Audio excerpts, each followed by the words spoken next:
All right, let's cut right to the chase. If you're a tax professional, what we're about to cover could be the most important prep work you do for the 2026 filing season. We're going to break down a pretty serious warning from the Treasury's own watchdog, giving you the intel you need to get ready for what's coming.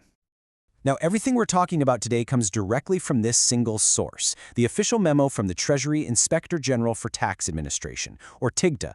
So this isn't guesswork. We're going straight to their findings to give you a clear-eyed look at what you and your clients are about to face. Here's our game plan. First, we'll look at the big picture, the storm warning from TIGTA. Then, we'll dive into the two main causes, a major staffing crisis and the mountains of backlogged work because of it. We'll also see why tech isn't going to be the big hero this season. And then, we'll land on the most important part, what this all means for you and your practice, day in and day out. Okay, let's get right into it. What's the view from 30,000 feet? What are the big-ticket concerns that have TIGTA sending up red flags for 2026? You know, the report really paints a picture of a perfect storm. Just think about it for a second. You've got a shrinking workforce, a growing pile of unprocessed returns, a hiring process that's completely gummed up, and tech solutions that are just, well, they're too little too late. Each one of these problems just makes the others worse. So let's drill down on that first piece, because it's really the engine driving this whole mess, the absolutely critical staffing shortfall at the agency. The headline number here is pretty stark, a net loss of 19,000 employees. I mean, that's a 19% cut that basically just wipes out all the staffing gains from the Inflation Reduction Act. It takes them right back to 2021 levels. And this table? Well, this shows exactly where you're going to feel the most pain. Just look at submission processing. These are the folks who literally get returns processed. Their numbers have just cratered. They're down 17% from even 2021. That is a massive bottleneck just waiting to happen. And listen, it's not just about how many people they have, it's about what they can actually do. This quote from the report is so telling. Because of all the hiring chaos, they basically had to gut the training for new people. So what's the takeaway for you?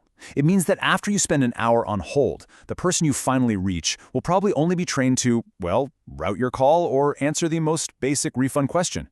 That's it. And this chart, wow, this really puts a number on that hiring failure. Just zero in on the bar for submission processing.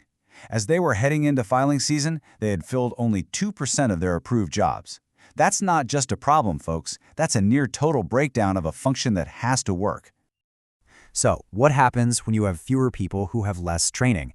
Well, you get exactly what TIGTA found, a massive, and I mean massive, growing backlog of work that just isn't getting done. The backlog is now sitting at 2 million items. Just to put that into perspective, TIGTA says this is 129% higher than it was before the pandemic. The hole they're in is just getting deeper and deeper. And here's the detail that should really get your attention. This backlog isn't just a pile of simple returns. It has exploded in the most complex, most time-consuming areas. Take a look at amended returns, up over 400%. Error resolution, it's more than 5 times bigger. These are the kinds of cases that absolutely eat up your non-billable hours. And just so we're all on the same page, what exactly are unpostables? Basically, think of these as items that the system kicked out because they failed some check. They require a real human being to step in and fix them manually. And that inventory has almost doubled, which is a screaming signal that you're going to see more processing friction and a lot more manual follow-up. So, you've got fewer staff and more paper. The logical question is, can technology come in and save the day? Well, based on what TIGTA found, the answer for the 2026 season is a pretty firm no. Yeah, the whole roadmap to modernization is full of detours. That zero paper initiative we heard so much about, it has barely digitized 4% of 1040s. The key automation for amended returns, it won't be ready. And that new system for IRS assisters, Taxpayer 360, it's not getting rolled out until after the filing season is over.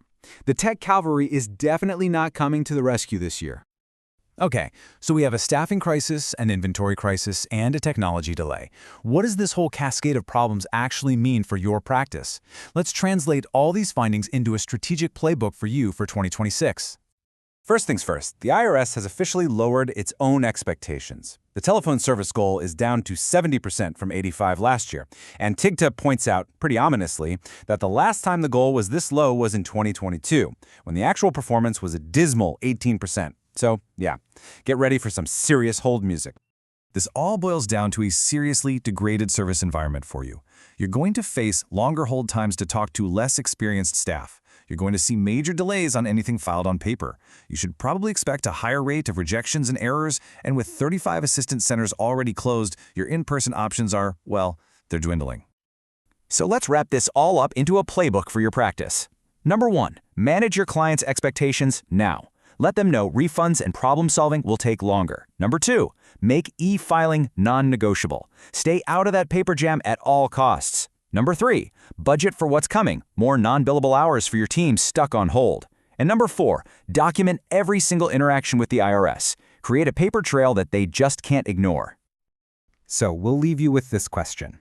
TIGTA has really given us a clear blueprint of a system that's on the brink. The practices that succeed in the 2026 tax season won't be the ones who just work harder, they'll be the ones who adapt their workflows and communication smarter. So the question is, how will your practice evolve?